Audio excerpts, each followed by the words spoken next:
My family ignored me for years. At Thanksgiving, I casually mentioned my $160 million fortune. My sister's jaw dropped, and my dad just stared in silence. I learned how to be invisible when I was 9 years old. That was the year my sister Sophie turned 18, and she received her first automobile, a shiny new BMW wrapped in a large red ribbon in our driveway. I watched from my bedroom window as she shrieked and danced up and down, hugging our parents as the neighbors came to congratulate them on raising such a wonderful daughter. Nobody saw me standing there in my second-hand sweater and thrift shop slacks. Sophie was the golden kid since she was born. She was 7 years older than me and arrived while my parents were still youthful and ambitious, believing they could shape the perfect daughter. By the time I arrived, I believe I was more of an accident than a plan. The zeal had faded off. The baby books remained empty. After my first birthday, the photo book was no longer updated. My parents had a modestly successful insurance firm in Connecticut. We were not wealthy, but we were comfortable. Or at least Sophie was. She went to Westfield Academy, a private institution that cost more per year than most people's automobiles. I went to Franklin Public School, which was 3 blocks from our house and had ceiling tiles that leaked when it rained and textbooks with copyright dates from the 2000s. When I questioned why Sophie got to go to private school when I didn't, my mother gave me a look like I was asking why the sky was blue. Sophie requires more stimulus. Sweetheart, she is talented. You're doing very great where you are. Fine. That term tormented me as a youngster. Sophie was extraordinary, smart, and bound for greatness. I was okay. Sophie's 17th birthday present was a vacation to Paris with our parents. For mine, I spent $30 on a grocery store cake.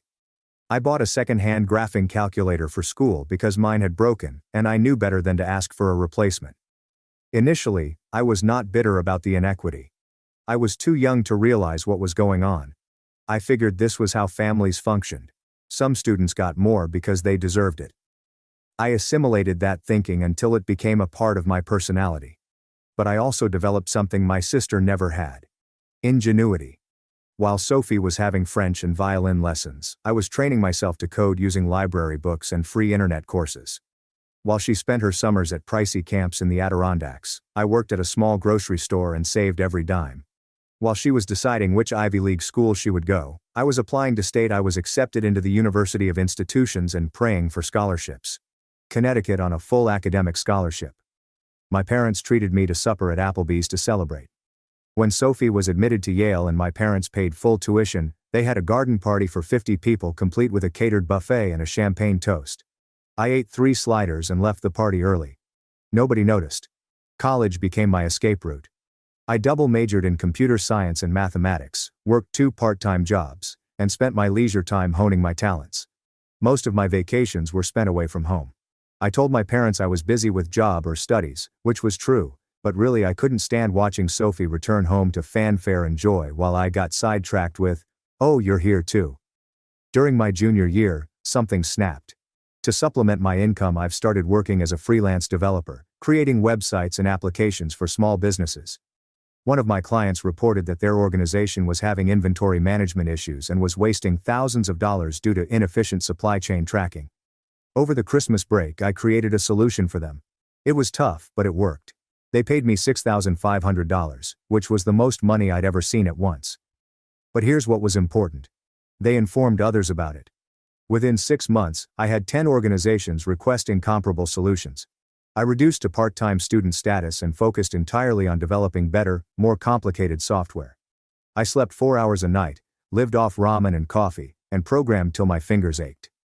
The software evolved. I dubbed it Supply Sync, and it grew into something far greater than I could have imagined. A full supply chain management platform capable of integrating with current systems and providing real-time statistics. I was 21 years old and ran a real technology firm from my dorm room. I earned my bachelor's degree at the age of 22. Sophie had graduated from Yale the previous year and was working at a top marketing business in Manhattan, living in an apartment that our parents had helped her acquire. They were quite proud. They would exhibit images of her corner office as if they had created it themselves. I was still invisible. They were aware that I had graduated and that I was working with computers, but they were uninterested in the facts. When I tried to explain what Supply Sync accomplished, my father would graciously nod and shift the conversation to Sophie's recent client presentation. So I stopped trying to explain. There was one occasion, however, that nearly destroyed my determination to remain silent. I was 23, and I went home for Easter, which was one of the few occasions I had made the journey. Sophie had recently become engaged to her first fiancé, a lawyer named Ethan, whom my parents admired. The engagement lasted 8 months until he cheated on her. But that day, she was flaunting her ring to everyone who came through the door. I just signed my second large contract, for $300,000, which will allow me to recruit 5 additional workers. I was unable to suppress my enthusiasm. Over supper, I tried again. I have some good news, I announced during a gap in the Sophie worship session. Mom glanced at me with mild interest. Oh, did you meet someone, honey? No, it's for work. I recently signed a major customer. The contract is wonderful, dear, Dad said, without glancing up from his phone. Sophie, your mother and I were thinking we should have an engagement party here at the house, maybe rent a tent for the backyard.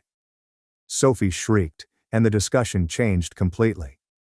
I excused myself, went upstairs to my childhood bedroom, which had been converted into Sophie's gift-wrapping station, complete with rolls of expensive paper and elaborate bows, and called my business partner, Olivia. My news was dying in my throat as I watched them plan a party for a relationship that would not even last a year. She had been with me since the beginning, a bright developer I'd met through a coding forum. They don't care, I told her, sitting on the floor, surrounded by Sophie's wedding preparation supplies. Then stop telling them, Olivia answered simply. Lily, you don't need their approval. Build your empire, let the art speak for itself. That talk altered everything. Olivia was correct. I'd been looking for crumbs of recognition from people who would never see me as anything more than Sophie's forgettable little sister. From that point forward, I channeled every ounce of hurt, dismissal, and forgotten moment into creating something undeniable. At 23, I got my first major contract, a regional logistics company that paid me $250,000 to implement SupplySync throughout their entire operation. I hired my first 2 employees, both brilliant developers I met online, who believed in what we were building. At 24, a national retailer signed on, then another, and another. At 25, I had 47 employees and $7 million in annual revenue. At 26, a venture capital firm offered me $18 million for 30% of the company, which I reduced to 20% for $12 million. My lawyer nearly had a heart attack at my confidence, but I understood what SupplySync was worth. I could have informed my family then, and I could have turned up at Christmas with news of my achievement, proving that I was more than simply okay. But something stopped me. Perhaps pride. Maybe it was the memory of every dismissive comment, every forgotten birthday, every time I'd been an afterthought in my own family. But I wanted to see how far I could go while they weren't looking. I wanted to build something so undeniable that they'd have to see me. So I stayed quiet, lived modestly in a small apartment in Boston, drove a Honda Civic, and kept building. At 27, SupplySync went international. We signed contracts in Canada, Mexico, and the United Kingdom, and revenue reached $25 million. I moved into a nicer apartment, but nothing flashy, and bought a nicer car, a Lexus, but kept the Honda too. When I was 28, the acquisition offers began to come in, from tech behemoths who wanted to absorb SupplySync into their empires, offering exorbitant sums of money. I turned them all down because this was mine, and I wasn't ready to give it up. The first $120 million offer came from a Silicon Valley behemoth, but they wanted to completely dismantle SupplySync and integrate the technology into their existing platform, so I declined within 24 hours. The second offer was $170 million from a European conglomerate. Better money, but they wanted to transfer me to Frankfurt and phase out my whole staff within a year. My board thought I was mad. Lily, these are life-changing offers, one investor told me during a heated meeting. You're leaving hundreds of millions on the table. I'm not interested in money that comes with conditions that betray everything I've built, I said. SupplySync is more than simply code. It's a team. It is a vision. Claire Matthews, the CEO of Innovix Technologies, was a woman who had created her own business from the ground up, and she saw the value of SupplySync. We met for coffee in Boston, and she presented a plan that honored what I had produced. I don't want to absorb SupplySync, Claire explained, swirling her coffee. I'd want to increase it. You remain CEO. Your crew remains intact. We give the necessary infrastructure and cash to become genuinely global. You maintain your vision. We give you the resources to make it bigger than you ever could alone. I listened to her pitch for 2 hours, and by the end, I knew this was different. The negotiations took 3 months, and my lawyers and their lawyers argued over every detail. I fought for my team, ensuring generous retention bonuses and equity packages. Claire grinned across the conference table when we eventually agreed on $280 million with all of my demands fulfilled, saying, "You drive a hard bargain." I battled for creative autonomy, the power to reject choices that jeopardized our essential beliefs, and everything else that was important to me. "I know my worth," I said. "I've spent my entire life having others undervalue me. I'm finished with that." Innovix Technologies made a $270 million offer to acquire SupplySync, but keep it as an independent subsidiary. I would remain CEO and maintain creative control, while they would provide the infrastructure to scale globally. I couldn't refuse the offer. I negotiated up to $310 million, and after taxes, legal fees, and setting aside money for my employees' bonuses, I personally walked away with $160 million. I kept $25 million liquid and invested the rest in a diversified portfolio created by my financial advisor. At the age of 28, I had more money than I could spend in 3 lifetimes, and my family had no idea. Sophie, on the other hand, had become engaged to Chase, a hedge fund manager. My father once suggested I apply for a job at his insurance company because they needed someone with computer skills, and my mother would occasionally ask if I was still programming, as if it was a hobby I might outgrow. My parents were overjoyed, so I flew in for the engagement party, gave them a $300 gift card to their registry, and left before the speeches began. Sophie didn't notice I was gone until the next day, and the acquisition closed in October. By November, I'd settled into my new role, signed a 5-year contract with Innovix Technologies, and began planning what to do with my newfound wealth. I donated anonymously to my old public school, funding a complete technology lab renovation, and established scholarship funds. I also purchased my first real piece of luxury, a beautiful house in Brookline with a view of the Charles River. But I didn't post about it or tell anyone outside of my close circle. Thanksgiving was approaching, and for the first time in years, I wanted to go home, not because I'd softened toward my family, but because I'd realized something. Their opinion of me no longer mattered. I'd spent so long desperate for their validation, recognition, and pride, but I didn't need it anymore. I'd validated myself. I contacted my mother to confirm my arrival, and she seemed shocked. "Oh, excellent. Honey, Sophie and Chase will also be there. Chase's parents could come by. It'll be a wonderful family reunion." A pause. "You're still doing that computer stuff, right? Are you earning enough to get by? Your father knows someone who might be hiring." I smiled at the phone. "I'm fine, Mom. Really fine." "That's good. See you Thursday." I packed a suitcase, including one special item. The folder with the acquisition documentation, which I had been storing not for a spectacular surprise. I didn't know if I'd say anything at all, but I wanted it with me as a reminder of what I'd accomplished without them. The drive to Connecticut felt different this time.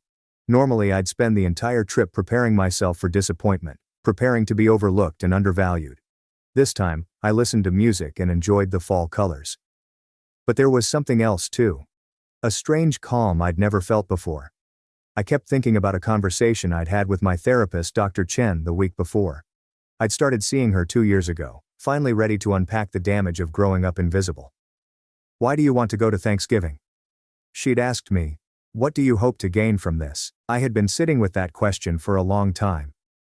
"I think I want to see if I still care," I eventually concluded.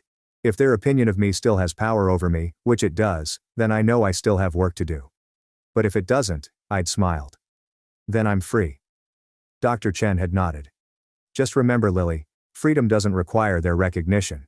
You do not have to prove anything to them." "I know," I'd responded, and I meant it. Now, as I drove into my parents' driveway, I felt that reality sink into my bones. I wasn't here to prove anything. I was here to see who I'd become despite them, or maybe to say goodbye to the girl who'd spent so many years desperate for their love. When I arrived Wednesday evening, the house looked exactly the same, with the same manicured lawn and expensive cars in the driveway. Sophie's BMW had been upgraded to a Mercedes 2 years ago. The same chandelier was visible through the front window, and Mom greeted the door with an instinctual hug. "You did it. Come inside. Come inside." Sophie and Chase are in the living room. Sophie looked up from the couch where she was looking through her phone. Chase sat beside her, looking exactly like every hedge fund manager I'd ever seen. An expensive suit even on a casual Wednesday, perfectly styled hair, and a watch that cost more than most people's cars. She'd always been beautiful, tall, blonde, and effortlessly graceful, making people turn their heads. "Hey, Em," Sophie murmured, her focus already returned to her phone. Long time. Hey. I laid my luggage down. How's the wedding planning going? Oh my gosh, this is ridiculous. We're looking at venues for next June and everything excellent is already booked. Mom has been assisting me. Thank God. Chase's mother too. It's basically a full-time job, she remarked, barely glancing up from her phone. Dad arrived from his desk, reading spectacles perched on his nose. Good to see you, Lily. How are things going on the job? It is good. Very good. Do you still have computers? Yes, Dad. Still using computers? He nodded, already losing interest. Well, that's steady employment. I'm hoping for good benefits. Sophie sneered. Dad, she is a programmer, not a doctor. The advantages are presumably simple. I could have corrected her. I might have highlighted that my benefits package at Innovix Technologies included complete health care, unlimited PTO, stock options, and a personal financial advisor. Instead, I claimed they were acceptable. My compensation alone was $700,000 per year, excluding incentives. Thanksgiving Day arrived with the typical chaos. Mom had been cooking since dawn, rejecting help but yet whining about how much labor it was. Sophie directed Chase around like he was a staff member, having him move furniture and set up the dining room to her specifications. I helped where I could, mostly staying in the kitchen, chopping vegetables and trying not to get in the way. Aunt Laura arrived around noon with her husband, Uncle Dan, and their 2 children. Laura was Mom's older sister, and she had always been cut from the same cloth, obsessed with appearances and success. Ryan and Ava, her children, were now adolescents with entitled attitudes that stemmed from never being told no. Lily, Laura kissed both of my cheeks. Look at you, still single. I see. Do not worry, honey, the proper guy will come along. You simply need to put yourself out there more. Maybe try one of those apps. I'm not really looking right now on Laura. Oh, nonsense. Everyone's looking. You don't want to end up alone, do you? She turned to Sophie. Now, Sophie, tell me everything about the wedding. I want all the details. I retreated to the kitchen. Dinner was called at 3 p.m. We all gathered around the extended dining table, Mom and Dad at the heads, Sophie and Chase on one side with Laura's family, and me squeezed in between Ryan and Uncle Dan on the other side. Dad remarked, Grace, we passed dishes. Conversation began, and as usual, it concentrated on Sophie. There was turkey stuffing, mashed potatoes, green bean casserole, and canned cranberry sauce that no one ate. So Chase, my dad began. Sophie tells me you just got promoted. Chase grinned modestly. Yes, sir. Managing director. It's a significant step up. That is fantastic. You two are actually creating a life together. I'm very proud. Dad smiled at them. Thank you, Mr. Reed. We are very excited about the future. Sophie grasped Chase's hand. We're searching for properties in Westchester with at least 5 bedrooms and a decent school district. We hope to start a family in a few years. Mom absolutely sparkled. Oh, Sophie, that's fantastic. You're going to be a lovely mommy. I felt a shift inside me as I observed this encounter. There was no envy or grief, just an anthropological wonder. I studied my mother's face as she gazed adoringly at Sophie, trying to remember if she'd ever looked at me that way, but I couldn't recall a single instance. Dad was beaming at Chase, as if he'd personally selected him from a catalog of perfect sons-in-law. You have a good head on your shoulders, son. Sophie is blessed to have you. Chase smiled humbly, but I noticed a faint smirk, the grin of a guy who understood just how precious he was in this family's eyes. He was the golden son-in-law for the golden daughter, another accomplishment for them to boast about. While building Supply Sync, I reflected on my own dating life, which had been sparse. I'd had relationships, a few serious ones, but I'd never brought anyone home. What was the point? So they could compare him to Chase? So my mother could make that pinched expression she gets when I do anything that draws attention away from Sophie? No, I'd kept that part of my life separate, protected, just like everything else that mattered to me. Laura leaned forwards. What is your budget for the home? We're looking in the 1.5 to 2.5 million range, Chase remarked casually, like he was talking the weather. Everyone made pleased sounds. Ryan inquired if they'd have a pool, and Ava asked if she might come. I ate my turkey and said nothing. And the wedding, Laura added. Have you made a budget for it? Sophie laughed. We wanted to be unique. We're thinking about $250,000. Dad is assisting with part of it, and Chase's folks are also contributing. $250,000 for one day. I considered about the scholarships that money could finance and the lives it might alter, but I kept that notion to myself. You deserve it, sweetheart, she added. It's your special day. Sophie's wedding, Sophie's future house, Sophie's work, Chase's advancement, their wonderful life together. I might have easily been a piece of furniture. Uncle Dan, to his credit, ultimately reached out to me. So, Lily, how about you? How is your work going? The table became silent, and everyone stared at me with hazy curiosity, as if I were ready to deliver a weather report. It's going well, I said simply. Are you still doing computer programming? Dad inquired. Yeah, that's nice, honey. Mom replied in that tone. That actually meant, can we get back to talking about Sophie now? Sophie genuinely laughed. Lily is being modest. I'm sure she is doing well with her tiny applications or whatever. Little apps. My software handled millions of transactions every day over 4 continents, but they were little apps. Actually, I heard myself add, I've recently had some changes at work. Oh, Mom said, perking up somewhat. Did you receive a promotion? That's nice, dear. Something like that. Sophie was already looking bored and reaching for her wineglass while Chase was checking his phone beneath the table. I sold my company, I murmured, and the words lingered in the air for a while. Everyone was still digesting and didn't fully grasp. What is your company? Dad's face wrinkled. I thought you worked for somebody else. No, I've owned my own firm for 7 years. Supply Sync. It is a supply chain management software platform. I was the founder and CEO. Sophie's fingers froze halfway to her mouth. Wait, what? I started it in college. I built it up.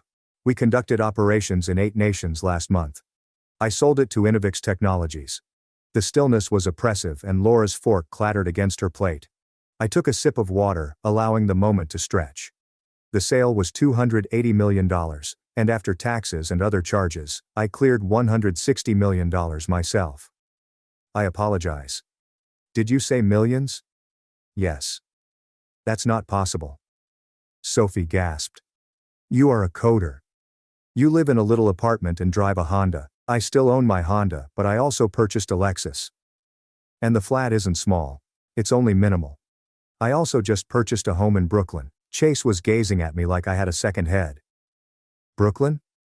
Those houses begin at... Mine was $4 million, I responded quietly. Waterfront, 5 bedrooms, 3-vehicle garage. I paid cash. Sophie's face had become white. It's a joke. This must be a joke. It's not a joke. I took out my phone, opened my banking app, and showed them the amount of simply my checking account. $25,500,000, which I kept liquid. The rest is invested. Laura shrieked, frightening everyone. Oh my God, that's real. That's a real number. Mom snatched the phone from my grasp, peering at it as if it could bite her. Her mouth opened and closed like a fish. How are you, Lily? When did this happen? I've been developing Supply Sync since I was 21. 7 years. I've had large clientele for 5 years. I just never acknowledged it since no one asked. I looked Sophie in the eyes and said, you said I was doing fine with my little apps. You were not mistaken. I was okay. Better than fine. Dad had turned absolutely pale. But why didn't you tell us? We are your family. Because you never wanted to know. Every time I tried to discuss my work, you turned the conversation to Sophie. Every accomplishment I had was ignored. Every time I returned home, I was invisible. My voice was firm and quiet. So, I stopped trying to be noticed by you. I created something magnificent without your approval, aid, or even your notice. Sophie smacked her fingers against the table. This is... You made us believe you were struggling. You made me feel sad for you. Have you felt sorry for me, Sophie? Really? I chuckled without amusement. You never thought about me at all. We would have helped you if you'd needed it. I've never needed it. That is the point. While you were getting everything handed to you, the private school, the cars, the trips, the money for Yale, I was working on something real. I worked 80-hour weeks. I taught myself everything. I earned every single dollar. Chase was feverishly texting on his phone, plainly glancing at me. His eyes widened. Holy, she's speaking the truth. Lily Reed, the founder of Supply Sync. The transaction generated headlines. It is all here. Forbes described her as one of the most successful female tech entrepreneurs under 30. Laura grabbed his phone and hastily read, "There are pictures. Lily attends conferences. Lily met with, oh my God.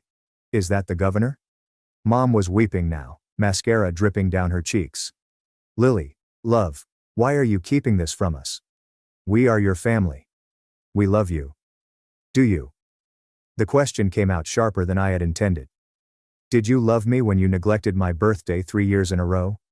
Did you love me when you spent $200,000 on Sophie's schooling while giving me nothing? Did you adore me when I returned home for Christmas and you didn't have a stocking for me because you forgot I was coming? That's not fair. Dad remarked softly. Isn't it? Name one aspect of my life. One item that is not related to my profession. Name my best pal. Name my favorite meal. Name something that demonstrates you've paid attention to me over the previous decade. Silence. Sophie's face was flushed, and tears streamed down her cheeks. You're intentionally hurting me. You waited till my turn. Until everyone was celebrating my presence in my life, and you decided to steal it. Your moment. I couldn't stop laughing. Sophie, every moment has been your moment. You have been the focal point of every holiday, meal and family event for the past 28 years. This was not anything I had planned. I wasn't sure what I was going to say. But I am so weary of being invisible. You're jealous, Sophie screamed. You've always been jealous of me. I am not jealous of you, Sophie. I am sorry for you. That knocked her down cold. What? Everything you own was given to you.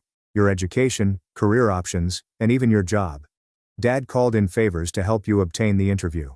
Remember, you've never had to battle for anything, never had to prove yourself, and never had to question your ability to succeed on your own. And now you're marrying a man who makes good money and planning a life that's comfortable and expected. I hesitated. There's nothing wrong with that lifestyle.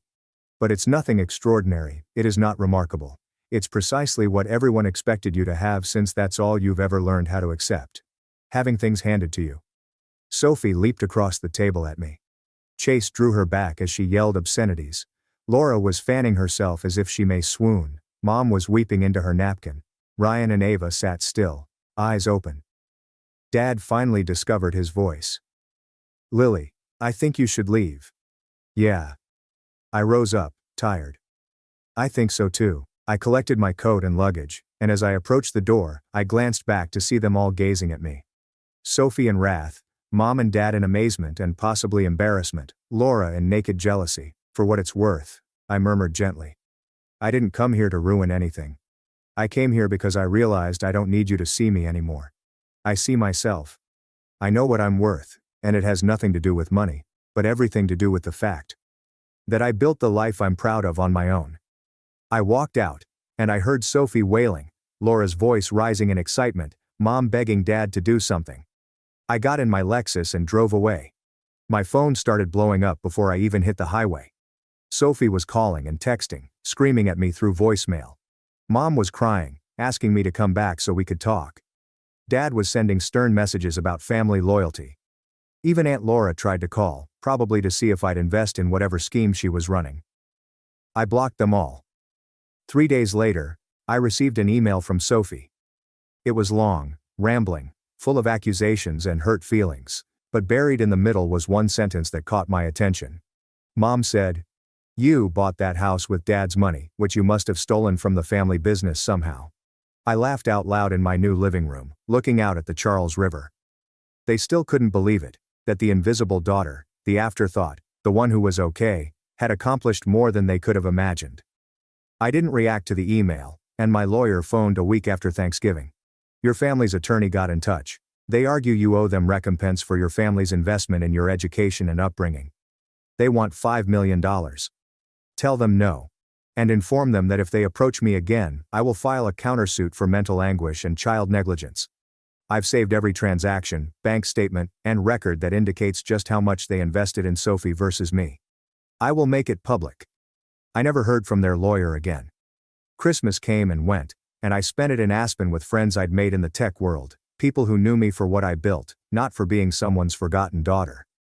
We skied, drank expensive wine, and celebrated our collective success, while my phone remained blissfully silent.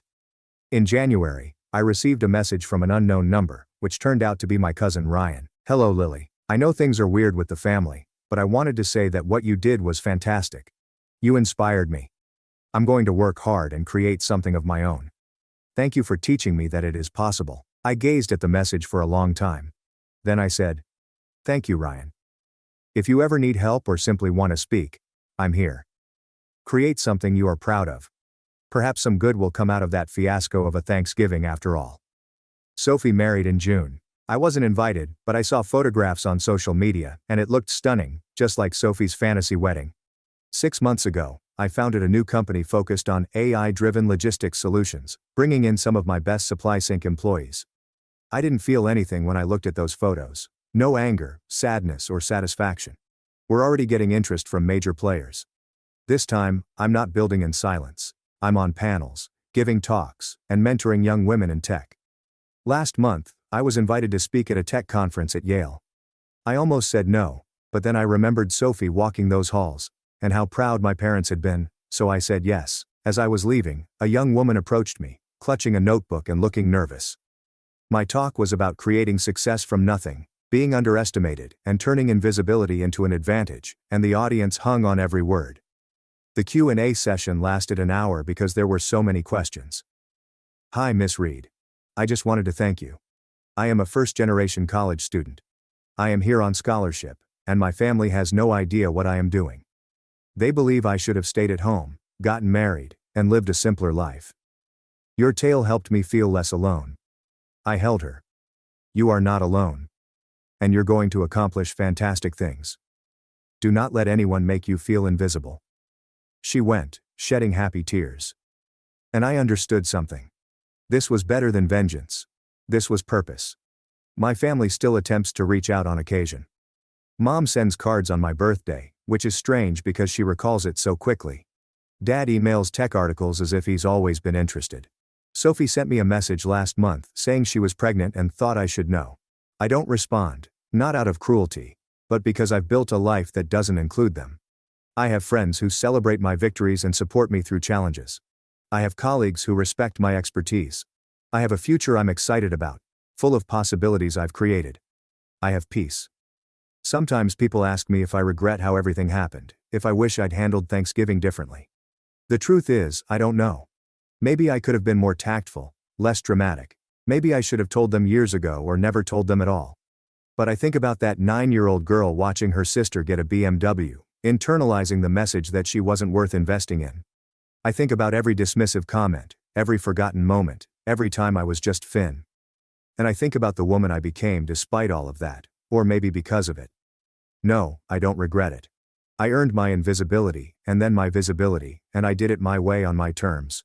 The money is nice, and the success is gratifying, but the best part is that I finally see myself clearly, which is worth more than $25 million, more than any validation my family could offer. I'm no longer invisible.